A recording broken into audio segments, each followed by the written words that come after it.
ഫൈസൽ ചേരുന്നുണ്ട്. ഫൈസൽ, കുറച്ചു നേരമായി DFI തടഞ്ഞു വെച്ചിട്ട് ഞങ്ങൾ ഇവിടെ തന്നെ ഉണ്ട്. കടുവനെ കൊല്ലണം. ഇവരിതിന് പിന്നെ ഒരു മനുഷ്യന്റെ ജീവൻ ഇതെടുക്കുന്നുണ്ട്. അതിന് ഇതിനെ കൊന്നല്ലാണ്ട് ഇതിനെ കൊണ്ടുപോകാൻ പറ്റും. ഞങ്ങൾ വിടൂല. ഞങ്ങൾ ഇവിടെ തന്നെ ഉണ്ട്. ഈ കടുവനെ കൊല്ലണം. ഞങ്ങൾ വിടൂല. ഞങ്ങൾക്ക് ഇനിയും ജീവിക്കണം. ഞങ്ങൾ ഒരു അന്നത്തിന് വേണ്ടി ഞങ്ങൾക്ക് രാവിലെ പണിക്ക് പോകണം. ഞങ്ങൾക്ക് പണിക്ക് പോകാൻ സർക്കാർ ആരും ഒന്നും തരില്ല. റേഷൻ കടയിൽ നിന്ന് കിട്ടുന്ന പകുതി സാധനങ്ങൾ ഇപ്പം ഇല്ല. ഞങ്ങൾ അധ്വാനിച്ച് കടയിൽ നിന്ന് പൈസ കൊടുത്ത് വാങ്ങുന്നതല്ലാണ്ട് സർക്കാരൊന്നും തരുന്നില്ല. അപ്പൊ ഇത് നിലനിർത്താൻ ഞങ്ങൾ ഈ സമരത്തിൽ ഞങ്ങൾ കൂടെ ഉണ്ട്. 15 ലക്ഷം കൊടുത്ത ഒരു മനുഷ്യജീവന്റെ വിലയാണ് അവരിടുന്നത്. 15 ലക്ഷം 10 ലക്ഷം കൊടുത്തു കഴിഞ്ഞാൽ ഒരു ജീവൻ പൊലിഞ്ഞു കഴിഞ്ഞാൽ അത് തിരിച്ചു കിട്ടുമോ? അത് ആ 12 ലക്ഷത്തിലൊക്കെ ഇതാവുമോ? ഒരു കോടികൾ തന്നാലും ഒരു മനുഷ്യജീവൻ പൊലിഞ്ഞു കഴിഞ്ഞാൽ അത് പൊലിഞ്ഞത് തന്നെയാണ്. അതാണ് ഇവർ ചിന്തിക്കേണ്ടത്. അതുകൊണ്ട് നരഭോജിയായ കടുവയെ കൊല്ലണം. കൊല്ലാതെ ഇവിടുന്ന് ഞങ്ങൾ വിടൂല. ഇതാണ് ഞങ്ങൾ പറയുന്നത്.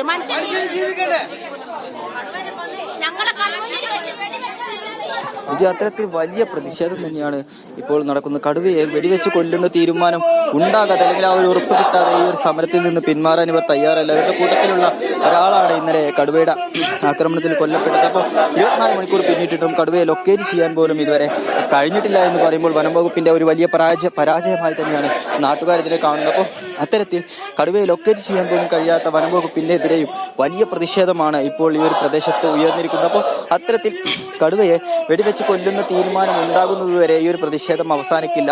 വലിയ തരത്തിലുള്ള പ്രതിഷേധങ്ങൾക്കാണ് ഇനി ഇവിടെ ഈ ഒരു ഭാഗം സാക്ഷ്യം വയ്ക്കാൻ പോകുന്നത്. വനം വകുപ്പ് DFO ഉൾപ്പെടെ ഉപരോധിച്ചുകൊണ്ടാണ് ഇപ്പോൾ ഈ ഒരു സമരം മുന്നോട്ട് പോകുന്നത്. ഏറെ സമയം, ഏകദേശം 1 മണിക്കൂറിലധികമായി ഈ ഒരു പ്രതിഷേധം ഇവിടെ ആരംഭിച്ചിട്ട് രാധയുടെ സംസ്കാര ചടങ്ങുകൾ പൂർത്തിയായതിന് തൊട്ട് പിന്നിലാണ് ഈ ഒരു പ്രതിഷേധവുമായി ആളുകൾ ഇങ്ങോട്ടേക്ക് എത്തിയത്. ഉദ്യോഗസ്ഥരുൾപ്പെടെയുള്ള ആളുകൾ ഈ ഒരു പ്രദേശത്ത് ഇവിടെ ഈ ഒരു ഗസ്റ്റ് ഹൗസിലായിരുന്നു ഉണ്ടായിരുന്നത്. അപ്പോൾ അത്തരത്തിൽ ഈ ഒരു പ്രതിഷേധം വലിയ തരത്തിലേക്ക് പോകുന്നു എന്നുള്ളത് തന്നെയാണ് ഈ ഒരു അവസരത്തിൽ നമ്മൾ മനസ്സിലാക്കേണ്ടത്. കഴിഞ്ഞ കാലങ്ങളിലൊക്കെ തന്നെ ഈ ഒരു പ്രതിഷേധം അല്ലെങ്കിൽ ആക്രമണ സമയത്ത് വലിയ പ്രതിഷേധങ്ങളൊക്കെ നമ്മൾ കണ്ടതാണ്. എന്നിലും ഉദ്യോഗസ്ഥരുടെ ഉറപ്പിനെ തുടർന്ന് പിന്നീടൊക്കെ ഈ സമരങ്ങളൊക്കെ അവസാനിക്കുന്ന ഒരു സാഹചര്യമുണ്ട്. പക്ഷേ ഇന്നലെ ഈ ആക്രമണം ഉണ്ടായ സമയത്ത് മന്ത്രി OR കേളുവിനെ ഉൾപ്പെടെ തടഞ്ഞു വെച്ചുകൊണ്ടുള്ള ഒരു പ്രതിഷേധമൊക്കെ ഈ ഒരു പ്രദേശത്ത് നടന്നിരുന്നു. എന്നിരുന്നാലും ഇന്നലത്തെ ഉറപ്പിന്മേലൊക്കെ സമരം അവസാനിപ്പിക്കുകയായിരുന്നു. പക്ഷേ ഇന്ന് വീണ്ടും ഈ സംസ്കാരത്തിന് ശേഷം ഈ ഒരു സമരം വീണ്ടും നാട്ടുകാർ കൂടുതൽ ശക്തിപ്പെടുത്തുകയാണ് എന്ന് വേണം നമ്മൾ ഈ ഒരു അവസരത്തിൽ പറയാൻ. അതിന് പ്രധാനപ്പെട്ട ഒരു കാരണം കടുവയെ വെടിവെച്ച് കൊല്ലുന്നതുമായി ബന്ധപ്പെട്ട ഉത്തരവാണ്. അപ്പോൾ ഈ ഉത്തരവിൽ അവ്യക്തത നിലനിൽക്കുന്നു എന്നുള്ളത് തന്നെയാണ് ഇവർ പറയുന്നത്. കടുവയെ വെടിവെച്ച് കൊല്ലും എന്ന് ഇവർക്ക് ഉറപ്പ് ഇതുവരെ കിട്ടിയിട്ടില്ല, അല്ലെങ്കിൽ ആ ഒരു ഉറപ്പിൽ ഇവർ ഇന്നലെ കൊടുത്ത ഒരു ഉറപ്പിൽ വിശ്വസിക്കുന്നില്ല. അപ്പോൾ കൂടുതലായിക്കൊണ്ട് എത്രയും വേഗം ഈ ഒരു പ്രശ്നത്തിൽ ഇടപെട്ട് കടുവയെ കൊല്ലും എന്നുള്ള ഉറപ്പ് പൂർണ്ണമായും ഇവർക്ക് പൂർണ്ണതർത്ഥത്തിൽ നാട്ടുകാർക്ക് വിശ്വാസയോഗ്യമായ തരത്തിൽ ഒരു ഉറപ്പ് കിട്ടാതെ ഈ ഒരു പ്രതിഷേധം അവസാനിക്കില്ല എന്നുള്ളത് തന്നെയാണ് നമ്മൾ ഈ ഒരു അവസരത്തിൽ മനസ്സിലാക്കുന്നത്.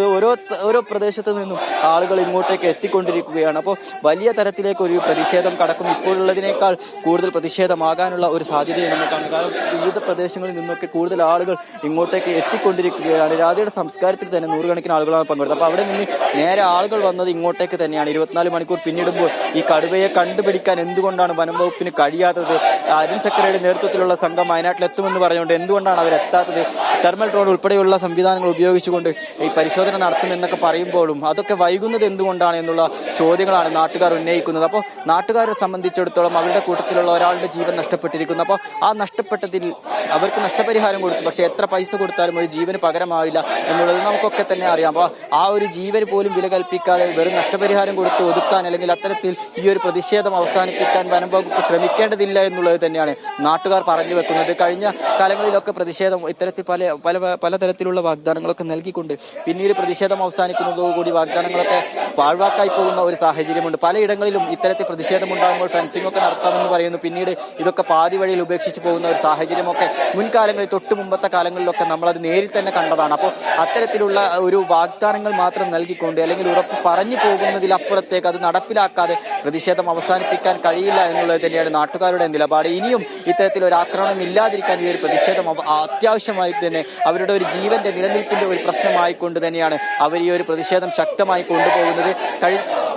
ഇനി ഇന്നലെ പറഞ്ഞ ഒരു 3-4 കാര്യങ്ങളുണ്ടായിരുന്നു, കടുവയെ വെടിവെച്ച് കൊല്ലുന്നതടക്കമുള്ള കാര്യങ്ങൾ. അപ്പൊ അത്തരത്തിൽ ആ വെടിവെച്ച് കൊല്ലുന്നതിനുള്ള സാങ്കേതിക പ്രശ്നം വനംവകുപ്പിന്റെ ഭാഗത്തു നിന്നുണ്ടാകുമ്പോൾ ഈ ഒരു അവസാന ഘട്ടമായിട്ടാണ് വെടിവെച്ച് കൊല്ലുക എന്നുള്ളത്. അപ്പൊ അത് നാട്ടുകാരെ സംബന്ധിച്ചിടത്തോളം അത് പറ്റില്ല. മുൻഗണന കടുവയെ വെടിവെച്ച് കൊല്ലുക എന്നുള്ളതാവണം എന്നുള്ളതാണ് നാട്ടുകാർ പറയുന്നത്. വനംവകുപ്പിനെ സംബന്ധിച്ചിടത്തോളം നിലവിൽ കൂട് സ്ഥാപിച്ചിട്ടുണ്ട്. അപ്പോൾ വനംവകുപ്പ് ഈ ഒരു സംവിധാനങ്ങളോട് കൂടി തന്നെയാണ് ഇപ്പോഴും മുന്നോട്ട് പോകുന്നത്. ഇപ്പോൾ ഈ ഒരു പ്രശ്നം അനുനയിപ്പിക്കാനുള്ള ചർച്ചകളൊന്നും തന്നെ നിലവിൽ ഇപ്പോൾ നടക്കുന്നില്ല. നേരത്തെ DFOയുമായി സംസാരിച്ചതൊഴിച്ചാൽ ഈ ഒരു പ്രതിഷേധം, ഇപ്പോൾ തുടങ്ങിയ പ്രതിഷേധം അവസാനിപ്പിക്കാൻ യാതൊരു നടപടിയും തന്നെ ആരംഭിച്ചിട്ടില്ല. അല്ലെങ്കിൽ അങ്ങനെ ചർച്ചകളൊന്നും തന്നെ ഈ ഒരു പ്രദേശത്ത് നടക്കുന്നില്ല. പക്ഷേ ഇനി വേറെ മുതിർന്ന ഉദ്യോഗസ്ഥരോ അല്ലെങ്കിൽ ആരെങ്കിലും ജനപ്രതിനിധികളോ ആരെങ്കിലും വന്ന ഒരു ചർച്ചയ്ക്ക് ഒരു സാധ്യതയുണ്ട് എന്നല്ലാതെ വേറൊരു തരത്തിലും ചർച്ചയ്ക്ക് സമ്മതിക്കുമെന്ന് നാട്ടുകാർ അതിന് സമ്മതിക്കുമെന്ന് ഈ ഒരു അവസരത്തിൽ നമുക്ക് പറയാൻ കഴിയില്ല. പ്രതിഷേധം എന്തായാലും ഇവിടെ തുടരുകയാണ്. ഇതിനൊരു തീരുമാനമാകാതെ DFO അടക്കമുള്ള ഉദ്യോഗസ്ഥരെ പുറത്തു പോകാൻ അനുവദിക്കില്ലെന്ന നിലപാടിലാണ് ഇപ്പോഴും നാട്ടുകാരുള്ളത്. അതിനുള്ള ഒരു പ്രതിഷേധത്തിന്റെ തീജ്വാല ഉയർന്നുകൊണ്ടിരിക്കുന്ന ഒരു സാഹചര്യമാണ് ഇപ്പോൾ പഞ്ചാരക്കൊല്ലിയിലുള്ളത്. ദിവ്യ.